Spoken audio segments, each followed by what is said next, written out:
FIR नहीं कराई। जब मामला ज्यादा उठा, मीडिया के साथियों ने पूरे देश में इस चीज को पहुंचाया, तो उन्होंने आनंद फानंद में एक एसआईटी बना दी। उस एसआईटी में भी प्रशासन के ही लोग, और वो एसआईटी के लिए कहा गया कि साहब ये तो जो है गोपनीय रिपोर्ट रखेगी। कुछ दिन बाद पता चला कि रिपोर्ट भी सार्वजनिक हो गई। वो रिपोर्ट ट्रस्ट के पास पहुंच गई।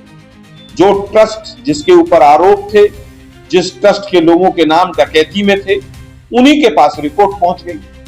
और धीरे धीरे जब एक एक परत खुली तो पता चला कि किस तरह से एक लंबे तरीके से, सुनियोजित तरीके से डकैती हो रही। 40 दिन में 70 बार डाका डला। ये तो सीसीटीवी कैमरे में आ गया।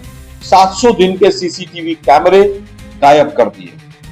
महिपाल सिंह जो लेखाधिकारी थे, उन्होंने जब सवाल उठाए तो उनको हटा दिया गया। सबको पता था कि डकैती हो रही है।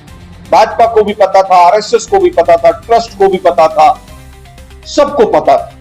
लेकिन क्योंकि चोर भी वही थे, वकील भी वही हैं, पुलिस भी वही है, जज भी वही हैं, जो चाहेंगे वो चलाएंगे। लेकिन झूठ के पांव नहीं होते।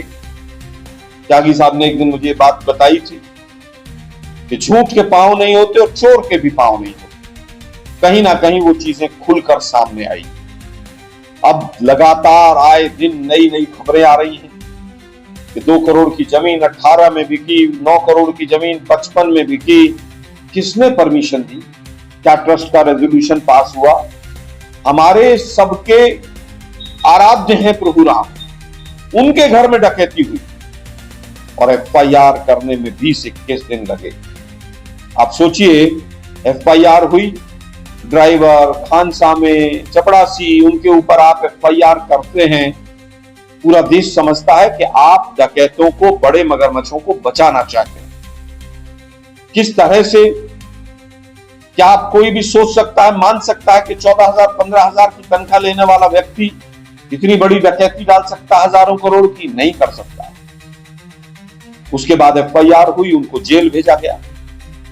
एफआईआर में उनके पिता के नाम और एड्रेस गायब है। आप सोचिए, मतलब प्रभु राम के घर में डकैती हुई और इतनी कमजोर एफआईआर।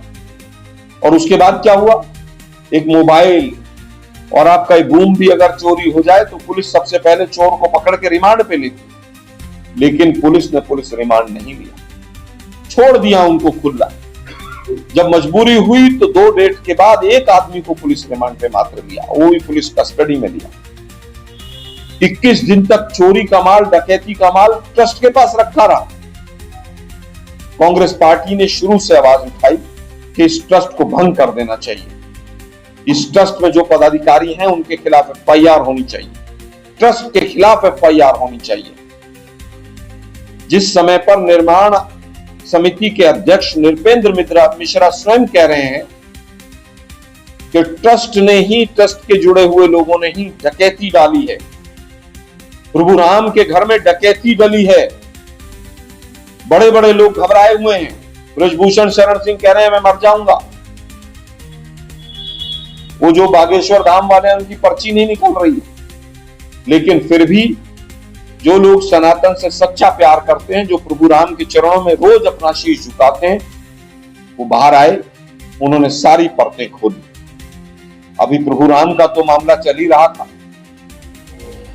तुरंत बद्रीनाथ और तमाम जगह के मंदिरों के मामले आने शुरू हो गए।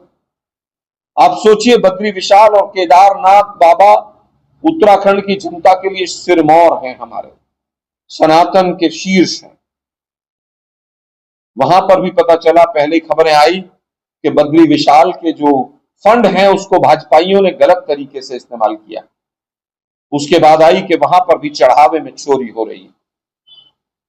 तमाम लोग आरोप लगा रहे हैं कि लैपटॉप चोरी हो गए, सब चीजें चोरी हो रही। दुर्भाग्य है कि एक पीए को सस्पेंड करके आप हेडलाइन बनाना चाहते हैं।